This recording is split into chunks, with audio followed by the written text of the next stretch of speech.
င်္ဂလာညာချမ်းပါလို့စိတ်ကန်းရေဒီယိုအစီအစဉ်လေးကနှုတ်ခွန်းဆက်တာပါတယ်ဗျာဒေဝူလိုင်းကားကြီးများပေါ်ဝဲတချင်းတန်တငိမ့်ငိမ့်နှင့်လိုင်းကားစီးရသောခေတ်တစ်ခေတ်ရှိခဲ့ပါသည်တခါတရံလဲသူတို့ဘာသာဖွင့်ကျင်ရဖွင့်ကိုလဲကိုတွေးကျင်ရတွေးဖြင့်တိတ်တတိမထားမိခဲ့တချို့ကြားနေကြများတချို့မဲပြပစိုးများတချို့လှုပ်ထားသည့်လှုပ်သချင်းများတချို့ဇွတ်သချင်းများတချို့တခါပြင်းနှင့်အဝစားသချင်းများစသဖြင့်သွားကြည့်ပြန်လှဲထိုင်ကုန်နေရာမရသည့်ရက်များစွာထဲမှရက်တရက်ကိုတော့ဖြင့်ကျွန်တော်မှတ်မှတ်ရရရှိနေပါသေးသည်ညပျော်နိုင်မှာလားဂျားပဲလေးတစ်ချက်သေးကိုပေပြီးစောင့်ရတဲ့ဘဝဟုဆိုင်းကြီးဆိုင်အတန်ကိုကားပေါ်လက်ကင်ကွင်းကိုခိုရင်းမှတ်ရင်းနားထောင်နေမိလိုက်သည်ထို့နောက်ညဖြေသာမှာလားရှားပဲလေးတခြားတယောက်လက်ထဲပါတာမတိလိုက်တဲ့ဘဝဟုဆက်လာပြန်ပါသည်မေမြို့ညဤဒုက္ခကလည်းခပ်ပေါ့ပေါ့တန်တန်တော့မဟုတ်ကြောင်းဆရာဆိုင်ခန်းလေးကကျွန်တော်အားပြောပြနေခဲ့သည်သူကတော့သူပြောသလိုသူ့အချစ်ကလေးကြောင်းစဉ်းစားရင်းနှင့်လွမ်း၍တတိယ၍အိတ်မပျော်၍ဒီလိုဖဲဝိုင်းကိုဝင်ထိုင်နေရကြောင်းရှုံရှုံနိုင်နိုင်မိုးလင်းပေါက်ခဲ့ရကြောင်းပြောနေတာဖြစ်သည်မနစ်ချိုက်တော်လဲမိုက်မိုက်မဲမဲနှင့်အိတ်မရတဲ့ယောဂါကိုကုနေရပါသည်တဲ့ရှုံးလဲအထခက်နိုင်လဲအထခက်ရင်အလွမ်းကိုပြေအောင်ဖြေနေရပါသည်တဲ့ဒါကသူ့မေမျိုးညဖြစ်၍သူ့အချစ်ကလေးနဲ့သူ့ကိစ္စသာဖြစ်၍ကျွန်တော်နဲ့မဆိုင်ကျွန်တော်နဲ့တက်ဆိုင်သည်ကကိုဂျားပဲလေးဘသူစီမာမြန်ရောက်နေမလဲထိုရှားပဲလေးကိုဘသူမြန်ကင်ထားလိမ့်မလဲဟုတွေးမိနေခြင်းသာအဓိကအကြောင်းရင်းဖြစ်ပါသည်ပျော်လင့်ရဲ့ဟူသည်မြအပေါင်းလက္ခဏာကြီးပဲမဟုတ်ပါလားဟုကျွန်တော်တန်ဝေကရခဲ့ခြင်းမှာထိုနေ့ကဖြစ်သည်လွဲချော်မှုကြီးကြီးမားမားဖြစ်ခဲ့ပါလျင်ထိုမျော်လင့်ရဲ့ကြီးခြင်းကြောင့်ပင်ပိုး၍အတုံးအယုံကြဆုံးနိုင်သည်ကိုရိပ်မိလိုက်သည်ကမေမြို့ညတခြင်းကြောင့်ပင်ဖြစ်သည်ဆရာဆိုင်ခန်းလေးဖဲရိုက်သလိုပေါ်ကာတောင်းပြကြသည့်အခါနှစ်ညင်းတစ်ချက်နှင့်လေးညင်းတစ်ချက်ကိုရထားသည်ဆိုပါစို့နှစ်လေးကြားတွင်လိုအပ်သောသုံးညင်းတစ်ချက်ရောက်လာပါကတောင်းပါပြီနိုင်ပါပြီခက်တီကထိုကြားသို့တိုက်ဆိုင်တန်ကံကောင်းထောက်မှစွာဝင်လာမိဖဲလေးကဘယ်စီမှာ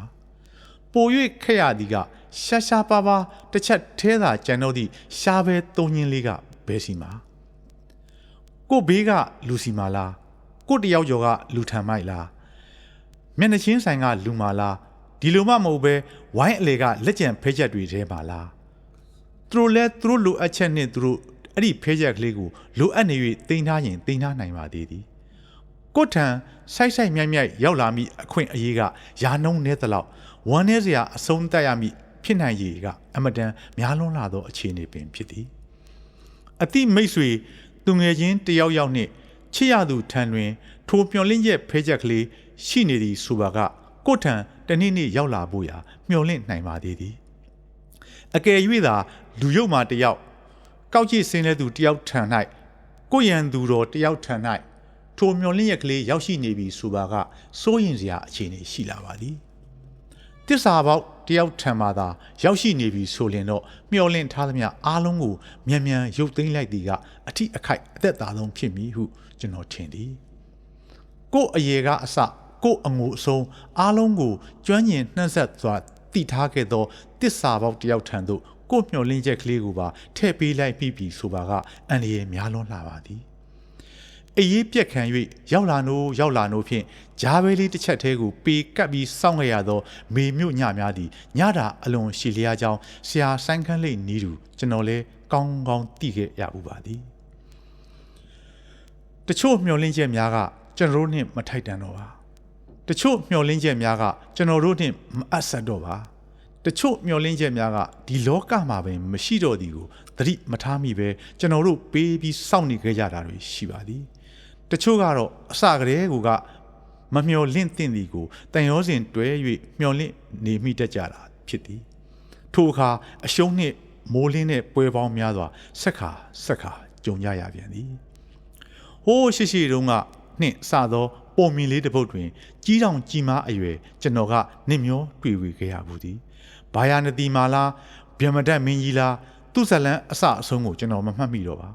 သို့တော့ ထိုအခန်းဆက်ရှိဇလန်းထဲမှဇက်ဝင်ငန်းလေးတစ်ခန်းကိုအမြဲအမှတ်ရနေဖြစ်သည်ဘရင်ကြီးသည်ဥယျာဉ်တော်အတွင်းလှည့်လည်အပန်းဖြေရင်းသူ့လက်တွင်ကင်လာသောဘရင်အသုံးဆောင်ရွှေနှင်းနှံလေးတစ်ချောင်းကိုခြံစည်းရိုးအဆက်တွင်မိကြံရစ်ခဲ့ပါသည်တဲ့ထိုခြံစည်းရိုးအဆက်ကိုမှီး၍ထောင်လျက်သားမိကြံခဲ့သောနှင်းနှံလေး၏ဘေးတွင်အလေးကျပေါက်နေသောຫນွယ်ပင်လေးတစ်ပင်လည်းရှိနေပါသည်တဲ့ရွှေနှင်းနှံလေးသူ့ဘေးနားကိုရောက်လာသည့်နေ့ရက်များကြာလာသောအခါຫນွယ်ပင်လေးကဘရင်ရွှေနှင်းနှံလေးအပေါ်တန်ရောစဉ်တွေ့လာမိပါတဲ့သူ့နှမောင်းလေးများဖြင့်တရေချင်းရစ်ပတ်၍သူ့ပစ္စည်းသူ့ဥစ္စာလေးလိုထွေးပွေဖြင့်သူသည်ပင်ကိုပင်စီကိုအကိုင်းခက်ကိုအပွင့်ကိုအတီးကိုအားကိုးရာဟုစိတ်မှထင်လာပါသည်တဲ့ကျဲရောင်လာရောင်အောက်မှာရောမိုးချမ်းလေပြင်းထဲမှာရောຫນွေနေနှင်းကားတော်မှာရောအညွန့်ကလေးများတဝေဝေနှင့်ပျော်ရွှင်ကြည်နူးနေပါတဲ့မလွတ်တမ်းရစ်ပတ်ထားမိသောနှမောင်းလေးများသည်တဲ့တဖြည်းဖြည်းရင့်တန်၍နှင်းတန်ကလေးနှင့်ຫນွယ်ပင်လေးသည်ငါတို့တော့တကဘာတီလေးမီဟုစိတ်ဝယ်ထင်လာကြပါသည်တဲ့ရေထုကိုရောမြေထုကိုရောကောင်းငင်အမိုး၌ချိတ်ဆွဲရန်ကျဲပြူကျဲပြားများကိုရောထိုຫນွယ်ပင်ကလေးပေါက်ရောက်ရှင်သန်နိုင်ရန်အေဒင်ဥယျာဉ်ကြီးကိုရော6ရက်တိုင်မနာမနေဖန်ဆင်းခဲ့သောဖရာသခင်သည်တတ္တမမြောက်နေ့သို့ရောက်သောအခါဘသူဘာဖြစ်မသိကြအောင်ဆောင်နေခဲ့ပုံရပါသည်တာယာသောထိုနေ့၏မနက်ခင်းတွင်ဘရင်ကြီးလမ်းလျှောက်ထွက်လာသည့်အခါရွှေတင်တန်လေးကိုတတိယသဖြင့်သူမိကြံခဲ့သည့်နေရာမှာလာရှာပါတဲ့ရွှေတင်တန်လေးကိုတွေ့သည့်အခါသူ့ပစ္စည်းသူ့ဥစ္စာမှုဘာကိုမှယူဆိုင်မနေပဲဇိုးဆက်နှင့်ပြန်လဲယူဆောင်သွားပါတဲ့ထိုအခါမနက်ခင်းလေပြေကြားလှုပ်ရင်းပျော်ရွှင်နေသောຫນွယ်ပင်လေးဤတရေချင်းရက်ရှည်လရှည်တွေ့ငင်ထားပြသောနှမောင်းလေးများခမအစိတ်အမွှာအပိုင်းအပြတ်နှင့်မျက်ရည်ဆက်လက်ကြံရစ်ခဲ့ရှာပါတဲ့တကိုးဤကြပြတပုတ်တွင်တင်တခါပြုံးပြ၍စကားမပြောတော့ဘဲတည်သောအခါကျွန်ုပ်မှာတစ်သက်လုံးစောင့်ရပါတော့သည်ဟု၍ဖတ်ခဲ့ရမှုပါသည်မေမြို့ဤညများတွင်သုံးညင်းဖဲချက်ကလေးကိုရလျင်ခမားတို့နိုင်ပါပြီကျွန်တော်ဘက်ကတစုံတရာကိုမျှစောတကားတက်လိမ့်မည်မဟုတ်ပါຫນွယ်ပင်ကလေးများဤဘေးနားတွင်သာဘာပစ္စည်းမှမေ့မကြံရရန်ဂရုစိုက်ကြစေခြင်းသည်တန်တင်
ဒါပဲလေတစ်ချက်တည်းကိုပြီးပြီ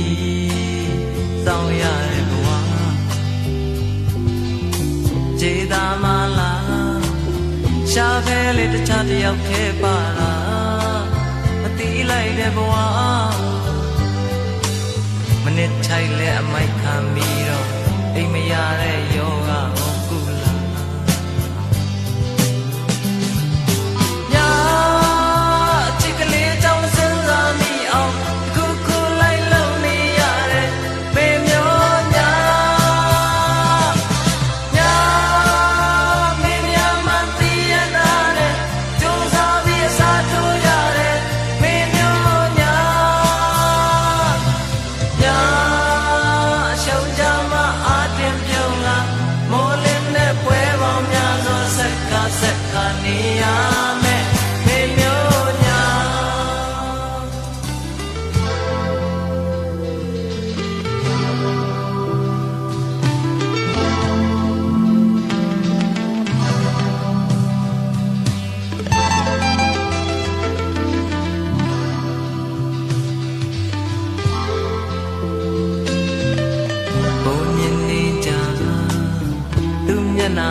ရခြင်းဟာလေ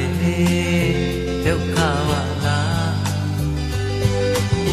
ကိုနာနေကြသူစကားသာမကြားရခြင်းဟာလေဒုက္ခပါလားချစ်ရနဲ့ဝေးရခြင်းဟာဒုက္ခအပေါင်းနဲ့မှအခက်ဆုံး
ပြောနိုင်မလားကြားဖဲလေးတစ်ချက်တည်းကိုပြီးပြီးတောင်းရတဲ့ဘဝခြေသာမလားကြားဖဲလေးတစ်ချက်တယောက်တည်းပါတာမသိလိုက်တဲ့ဘဝမနစ်ချိုက်လဲအမိုက်ခံပြီးတော့အိမ်မရတဲ့ရော